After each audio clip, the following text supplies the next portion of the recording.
Kushtia general হাসপাতালে স্বাস্থ্য সেবা নিতে এসে উল্টো স্বাস্থ্য ঝুঁকির আশঙ্কায় সাধারণ রোগীরা। যত্রতত্র ফেলা হয় ময়লা আবর্জনা। হাসপাতালের বিভিন্ন স্থানে রোগ জীবাণু মিশ্রিত বর্জ্যের স্তূপ। 3 ধরনের মেডিকেল বর্জ্য ফেলে রাখা হয় খোলা স্থানে। বিশেষজ্ঞরা বলছেন, মেডিকেল বর্জ্যের কারণে ভয়াবহ রোগে আক্রান্ত হতে পারে যে কেউ। তবে হাসপাতাল কর্তৃপক্ষের দাবি, জনবল সংকটের কারণে এই অব্যবস্থাপনা। হাসপাতালের বর্জ্য ফেলার জন্য রয়েছে নির্দিষ্ট স্থান, এমনকি কোন বর্জ্য কোথায় রাখা হবে নির্দিষ্ট করা আছে সেটিও। অথচ খোলা স্থানে ছড়িয়ে ছিটিয়ে ফেলা হচ্ছে ব্যবহৃত সুই, সিরিঞ্জ, রক্তের ব্যাগ সহ বিভিন্ন সরঞ্জাম। এটা কোথায় কোথায় ফেলতে হয় তা কি জানেন? এটা এখানে ফেলা হয়, এখান থেকে নিয়ে যায় ভাগার। ওই যে ঘরে ফেলান না কেন? ঘরে এখন ওদের ব্যাপার। এই চিত্র কুষ্টিয়া জেনারেল হাসপাতালের। হাসপাতাল চত্বরে যেখানে সেখানে মেডিকেল বর্জ্য ফেলায় একদিকে যেমন পরিবেশ দূষিত হচ্ছে, তেমনি সংক্রমণ রোগ ছড়ানোর ঝুঁকিও বাড়ছে। দুর্গন্ধ প্রচন্ড এবং খুব অস্বস্তিকর পরিবেশ হয়ে আছে।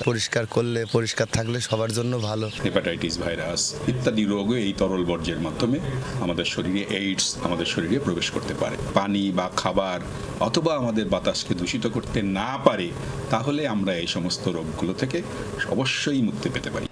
যত্রতত্র ক্লিনিক্যাল বর্জ্য ফেলার বিষয়টি নিয়ে হাসপাতাল কর্তৃপক্ষের কাছে বিভিন্ন সময় অভিযোগ জানিয়েও লাভ হয়নি বলছেন রোগী, স্বজন ও স্থানীয়রা। সঠিক বর্জ্য ব্যবস্থাপনার জন্য কার্যকর পদক্ষেপ নেওয়ার তাগিদ তাদের।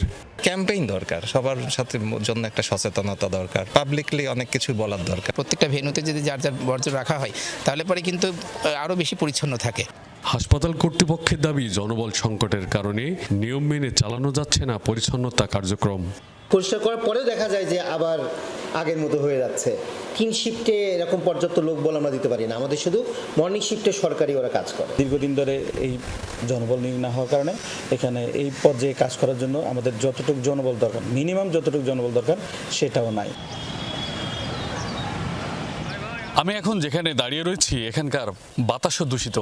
কুষ্টিয়া জেনারেল হাসপাতালের বর্জ্য ব্যবস্থাপনার জন্য যে 3টি ঘর করা হয়েছে, আমার পেছনে যেটি দেখতে পাচ্ছেন, এই 3 ঘরে 3 ধরনের বর্জ্য রাখার কথা থাকলেও হাসপাতাল কর্তৃপক্ষ কিন্তু এই 3 ঘরে 3 ধরনের বর্জ্য তারা রাখেন না, ফেলে যান একেবারে সড়কের উপরে। যে কারণেই দিনের পর দিন বেড়ে যাচ্ছে সাধারণ মানুষের স্বাস্থ্য ঝুঁকি। রুহুল আমিন বাবু, যমুনা নিউজ, কুষ্টিয়া।